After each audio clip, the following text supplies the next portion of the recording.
আসানসোলে আসতে চলেছে ভাইরাল কীর্তনিয়া দীপানিতা কয়াল, যে কিছুদিন আগে ট্রোলও হয়েছিল, আবার অনেক মানুষের মনও জয় করেছিল। কিন্তু কোথায়, কখন? কৃষ্ণ, জীবনে আমি কোনোদিনও তোকে ডাকিনি, কোনোদিনও তোর ভজন করিনি। বলে কালিও যা কৃষ্ণ তাই, তাহলে বউও যা শালিও তাই, কারণ ও দুজনেই তো শাশুড়ির মেয়ে, দুজনকেই বউ ভাবা যাবে।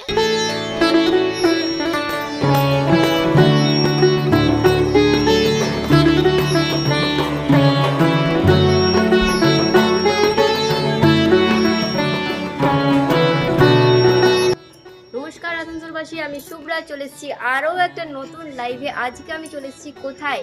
আজকে চলে এসেছি আসানসোল থেকে একটু দূরে গৌরাঙ্গিতে, গৌরাঙ্গি শ্রী শ্রী শনি মহারাজের মন্দিরে, যেখানে তোমরা দেখতে পাচ্ছ এখানকার প্রাকৃতিক মানে কি বলবো সৌন্দর্য তো প্রত্যেকটি এবং মন্দিরের দৃশ্য যা কিন্তু সত্যি উপভোগ করার মতো।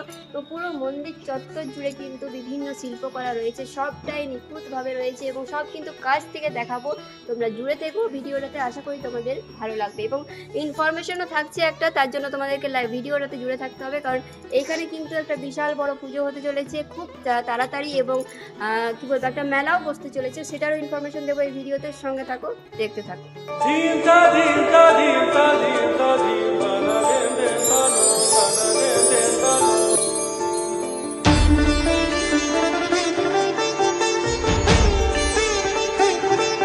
আসানসোলের গৌরাঙ্গিতে অবস্থিত শ্রী শ্রী শনি মহারাজের সুবিশাল এবং অপূর্ব এই মন্দিরটি তৈরি হয়েছে 2017 সালের 8ই মে। স্বর্গীয় গোবিন্দ রজকের স্মৃতির উদ্দেশ্যে এই মন্দিরটি নির্মাণ করেছেন তারই পুত্র দুলাল রজক। এই বছর অর্থাৎ 2025 সালে এই মন্দিরটি 9তম বর্ষে পদার্পণ করেছে, আর সেই উপলক্ষে 8ই মে থেকে শুরু হচ্ছে শ্রী শ্রী শনি মহারাজ মন্দির প্রতিষ্ঠার 9তম বর্ষপূর্তি অনুষ্ঠান। 8ই মে থেকে 13ই মে পর্যন্ত 6 দিন ব্যাপী ধরে চলবে নানা রকমের অনুষ্ঠান, সাথে বসবে মেলা। পুজো তো থাকবেই, পুজোর সাথে সাথে থাকবে কীর্তন গান, অর্কেস্ট্রা, যাত্রাপালা, কবি গান। প্রথম দিন অর্থাৎ 8ই মে থাকছে সকাল 5:30 থেকে সন্ধ্যে 6টা পর্যন্ত হরিনাম সংকীর্তন, সন্ধ্যে 6:30 শুভ উদ্বোধন, রাত্রি 8:30টায় সঙ্গীত সন্ধ্যা। শিল্পী হচ্ছেন জি বাংলা সারেগামা খ্যাত বিপিন রায়। দ্বিতীয় দিন 25শে বৈশাখ 9ই মে শুক্রবার দিন থাকছে কবি গান, শিল্পী হচ্ছেন সন্টু লাই। তারপর দিন অর্থাৎ 10ই মে দুপুরবেলায় আছে মহারাজের খিচুড়ি প্রসাদ ভোজন ও বিতরণ এবং সন্ধ্যেবেলা অর্থাৎ রাত্রি 8টায় থাকছে যাত্রাপালা মাগো আমায় ছুটি দিতে বল। তারপর দিন 11ই মে থাকছে যাত্রাপালা চেনা পৃথিবীর অচেনা মানুষ এবং 12ই মে সোমবার আসছেন সেই ভাইরাল কীর্তনিয়া দীপানিতা কয়াল এবং শেষ দিন অর্থাৎ 13ই মে থাকছে কবি গান নিমাই চ্যাটার্জির। তো চলো, কে কোথা থেকে দেখছো অবশ্যই কমেন্ট করে জানিও, তোমাদেরকে মন্দিরটা একবার পুরোটা ঘুরিয়ে দেখায়। সঙ্গে থাকো, দেখতে থাকো। এতদিনে হয়তো অনেকেই জেনে গেছো, আমি প্রথমবার গেলাম, তো লোকেশনটা যারা জানো না তাদের জন্য বলে রাখি। গৌরাঙ্গি বাস স্ট্যান্ড থেকে কাউকে জিজ্ঞাসা করলেই রাস্তা দেখিয়ে দেবে। তো এখানে এসে প্রথমেই একটা বাইরের দিকের গেটটা দেখতে পাচ্ছ, এটা হচ্ছে বাইরের দিককার গেটের লুক। এছাড়াও কিন্তু চারি সাইডে মানে গেটের চারি সাইডে আরও নানা রকমের চিত্রকলা রয়েছে বাইরেও।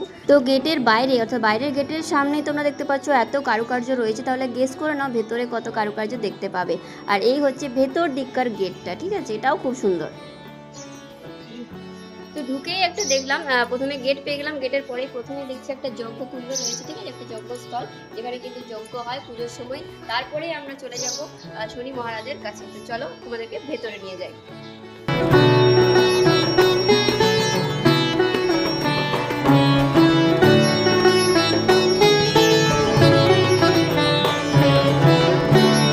এই যে দেখতে পাচ্ছ মহারাজের মূর্তি এখানে রয়েছে।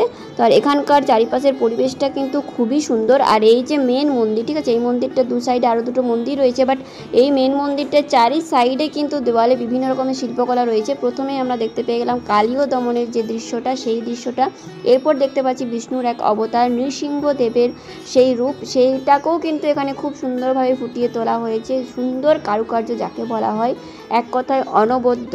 আর তার পাশেই রয়েছে আরও একটা, অর্থাৎ পুরো দেওয়াল ঘিরে কিন্তু কাজ রয়েছে, বিভিন্ন রকমের কারুকার্য রয়েছে। এখানে দেখতে পাচ্ছ মোহিনী অর্থাৎ সমুদ্র মন্থনের দৃশ্যটা এখানে কিন্তু খুব সুন্দরভাবে ফুটিয়ে তোলা হয়েছে। তোমরা কে কে এই মন্দির দেখেছো অবশ্যই জানিও। চলো শনি মহারাজের দর্শনের পর এবারে তোমাদেরকে নিয়ে চলে যায় তার পাশেই রয়েছে মা কালী। তো সেই মা কালীর দর্শন তোমরা একবার করে নাও। যারা যারা মা কালীর ভক্ত হচ্ছে তারাও কিন্তু অবশ্যই মায়ের দর্শন করে কমেন্টে জয় মা কালী লিখতে ভুলো না। চলো এবার তোমাদেরকে মায়ের দর্শন করাবো।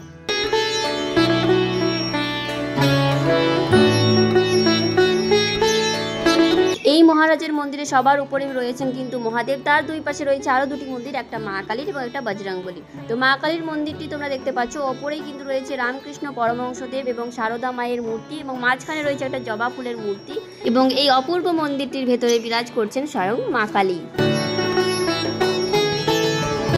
এত বড় মন্দির যে হাঁপিয়ে যাচ্ছে, ওই জন্য একটু রেস্ট নিয়ে নিলাম। তারপরে তোমাদেরকে নিয়ে যাচ্ছি আরো একটা মন্দির রয়েছে মহারাজের মন্দিরের পাশে, যেটা হচ্ছে পঞ্চমুখী বজরংবলী। তো পঞ্চমুখী বজরংবলী তোমাদেরকে দর্শন করাবো, আর তোমরা সেটা দর্শন করে জানিও যে 5টা যে মুখ রয়েছে সেগুলো কিসের কিসের, কারণ আমার সেই ব্যাপারে আইডিয়াটা একটু কম, তোমরা একটু জানিও। তো চলো তোমাদেরকে সেই পঞ্চমুখী বজরংবলীর দর্শন করিয়ে দিই। মহারাজের মন্দিরের ঠিক ডান পাশেই অবস্থিত বজরংবলী মন্দির। এই মন্দিরটির সবার ওপরে তোমরা দেখতে পাচ্ছ রাম সীতার মূর্তি রয়েছে। রাম সীতার পরম ভক্ত ছিলেন হনুমানজি, সেই জন্য কিন্তু রাম সীতার মূর্তি সবার ওপরে রয়েছে। মাঝখানে রয়েছে পদ্ম ফুলের একটা মূর্তি এবং সেই অপরূপ মন্দিরের ভেতরে কিন্তু বিরাজ করছেন স্বয়ং পঞ্চমুখী বজরংবলী।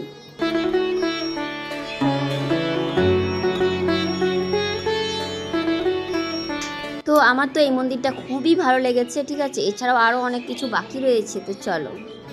আর এখানে আরো একটা জিনিস যেটা আমার ভালো লাগলো, তোমরা দেখতে পাচ্ছ দু সাইডে দুটো তুলসী মঞ্চের মতো রয়েছে, ঠিক আছে, এবং তার মধ্যে কিন্তু বিশাল বড় সাইজের না বিশাল বড় গাছ রয়েছে। একটা হচ্ছে তোমরা দেখতে পাচ্ছ বট গাছ, যেটাও কিন্তু বিশাল আকৃতির হয়, বাট এখানে কিন্তু ছোট্ট মতো রয়েছে। আর তার পাশেই রয়েছে কিন্তু একটা অসুস্থ গাছ, যেটাও কিন্তু বিশাল বড় আকৃতির, সেটাও কিন্তু এখানে ছোট্ট আকৃতি রয়েছে। তুলসী মঞ্চের মতো বেশ কিন্তু ইউনিক লাগলো এই দুটো। আমার তোমাদের কেমন লেগেছে অবশ্যই। তো যেমনটা বললাম সবার উপরে রয়েছে মহাদেব, সেই রকম এই মন্দিরটি ঠিক অপোজিটেই কিন্তু রয়েছে মহাদেবের এই একটা দৃশ্য, ঠিক আছে। এখানে যেমনটা আমরা জানি মহাদেব গঙ্গাকে ধারণ করেছিলেন মাথায়, সম্ভবত এখানে একটা ফোয়ারার দৃশ্য রয়েছে, বাট সেই সময় আমি যখন গেছিলাম তখন খুবই গরম ছিল, জলটা হয়তো সেই সময় বন্ধ করা ছিল। তো জল যখন চালু থাকবে তখন তো আরও অপূর্ব লাগবে। এবং তার পাশেই তোমরা লক্ষ্য করলে বুঝতে পারবে হরিবোল মন্দিরের মতো একটা স্ট্রাকচার রয়েছে। এখানেও কিন্তু অপূর্ব শিল্পকলা রয়েছে, প্রত্যেকটি দেওয়ালে এক একটা দৃশ্য তুলে ধরা হয়েছে। কোথাও কৃষ্ণের রাসলীলা, কোথাও বা কালীয় দমন, কোথাও বা বিষ্ণুর যে অবস্থান ছিল জলের মধ্যে সেটাও তুলে ধরা রয়েছে। মানে বিভিন্ন রকমের পুরো মন্দির চত্বর জুড়ে নানা রকমের চিত্রকলা কারুকার্য কিন্তু এখানে রয়েছে। তোমরা যদি কেউ এখানে আসো, কেউ কিন্তু এক মুহূর্তের জন্য বোর ফিল করবে না, এটুকু গ্যারান্টি দিতে পারি। এতটা সুন্দর এবং এতটা মনোরম পরিবেশ। এছাড়াও মন্দিরটি যেটা মেন মন্দির রয়েছে, সেই মেন 3টে মন্দিরের পাশে যে তোমরা চিত্রকলাগুলো দেখছো, এগুলো শনিদেবের যে নানা রকমের ঘটনা হয়েছিল, যার যার সাথে যুদ্ধ হয়েছিল আর কি, যেহেতু উনি খুব দুরন্ত ছিলেন, যুদ্ধটা ওনার জীবনে হয়তো বেশি হয়েছে, সেই সমস্ত দৃশ্য কিন্তু এখানে খুব সুন্দরভাবে অঙ্কন করা রয়েছে।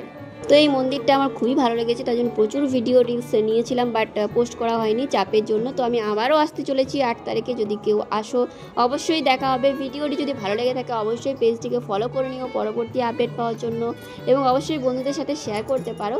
তো চলো দেখা হবে 8 তারিখে আবারও সেই মহারাজের মন্দিরে। ভালো থেকো, সুস্থ থেকো, টাটা।